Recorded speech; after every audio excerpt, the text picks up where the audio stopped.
আমাদের পার্টির রাজ্য সম্পাদক মন্ডলী অন্যতম সদস্য কংগ্রেস রাধাচরণ দেববর্মা সহ এই মহকুমার সম্পাদক কংগ্রেস অঞ্জন দাস এবং অন্যান্য নেতৃবৃন্দ, ভারতীয় জাতীয় কংগ্রেসের নেতাগণ এবং শান্তিবাজার এলাকা সমস্ত আমার শ্রদ্ধেয় অভিভাবক অভিভাবিকা মন্ডলী, মায়েরা বোনেরা বন্ধুগণ, এখানে ব্যবসায়ী এবং ক্রেতা বন্ধুরা, যান চালক বন্ধুগণ, পথচারী সবাইকে আমি আমার নিজের তরফ থেকে এবং আমাদের পার্টি ইন্ডিয়া জোটের পক্ষ থেকে আপনাদের অভিনন্দন শুভেচ্ছা নমস্কার জানাচ্ছি।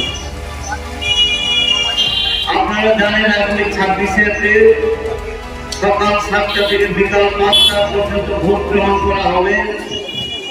এই নির্বাচন খুবই গুরুত্বপূর্ণ এবং আপনারা যারা শ্রদ্ধেয় নির্বাচক মন্ডলী, আপনাদের একটা মূল্যবান এই ভোটটা আপনারা প্রয়োগ করে আপনাদের পছন্দ মতন ভোট দিয়ে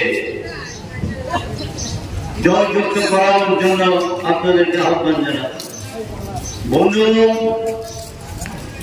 ভারতবর্ষের অবস্থা আপনারা জানেন যে ভারতবর্ষের বর্তমান বিজেপি নেতৃত্বাধীন এনডিএ সরকার, এই সরকার স্বৈরাচারী সরকার, এই সরকার টাকাশাহী সরকার, যে সরকারটা দুইবার জয়যুক্ত হয়ে 10 বছর শাসন করবে।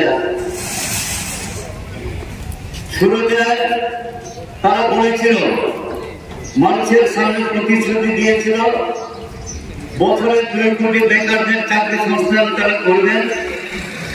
কালো টাকা এনে ভারতবর্ষের সমস্ত লোকদের জিরো ব্যালেন্স অ্যাকাউন্ট খুলিয়ে 15 লক্ষ টাকা করে দেবেন।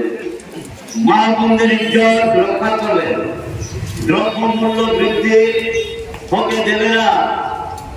ছাত্র ছাত্রীদের পঠন পাঠনের জন্য বিশেষ করে মেয়েদের, আপনারা শুনেছেন যে বেটি বাঁচাও বেটি পড়াও, কলেজ পর্যন্ত একটা কৌশল লাগবে বলেছিল। কৃষকদের মজুরি, তাদের আয় বাড়াবেন, শ্রমিক কৃষকদের আয় বাড়াবেন,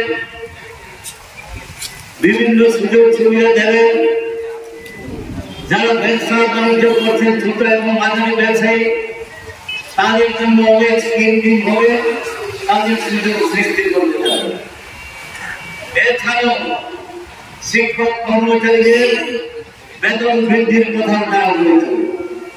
এইভাবে মানুষের সামনে বহু প্রতিশ্রুতি তারা দিয়েছে, কিন্তু 5 বছর আমরা প্রথম 5 বছর কি দেখলাম, যা তারা প্রতিশ্রুতি দিয়েছিল সব খেলা করেছে, একটাও পালন তারা করেনি।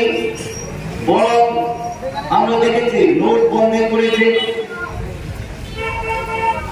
তারপরে চাকরির দরজা বন্ধ করে দিয়েছে, মা বোনদের ইজ্জত লুণ্ঠন হয়েছে, শিক্ষক কর্মচারীদের কোথায় তাদের বেতন বৃদ্ধি, দ্রব্যমূল্য বৃদ্ধি হু করে বেড়েছে, জীবনদায়ী ওষুধের দাম কি পরিমাণে বেড়েছে আপনারা দেখেছেন। চিকিৎসা করবার মতন অবস্থা নেই সাধারণ মানুষ। শিক্ষার জন্য এখন শুধু ব্যবসা তারা চালাচ্ছে। সমস্ত ভারতবর্ষের সরকারি সংস্থা, আধা সরকারি সংস্থা, এইগুলোকে বেসরকারি হাতে তুলে দিতে শুরু করে অনেকদের দিয়েই দিয়েছে। প্রায় বলা যেতে পারে ভারতবর্ষের সরকারি সংস্থা, আধা সরকারি সংস্থা এইগুলো বিক্রি করে দিয়েছে কর্পোরেটদের। এই হচ্ছে ভারতবর্ষের বিজেপি নেতৃত্বাধীন সরকার।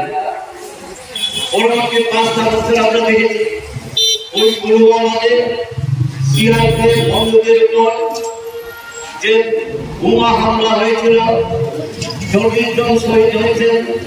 এটাকে আবেগ তৈরি করে আমার ভোট তারা নিয়েছিল, কিন্তু বেশি ভোট পায়নি, মাত্র 38% তারা ভোট পেয়ে সরকারি নিয়েছিল।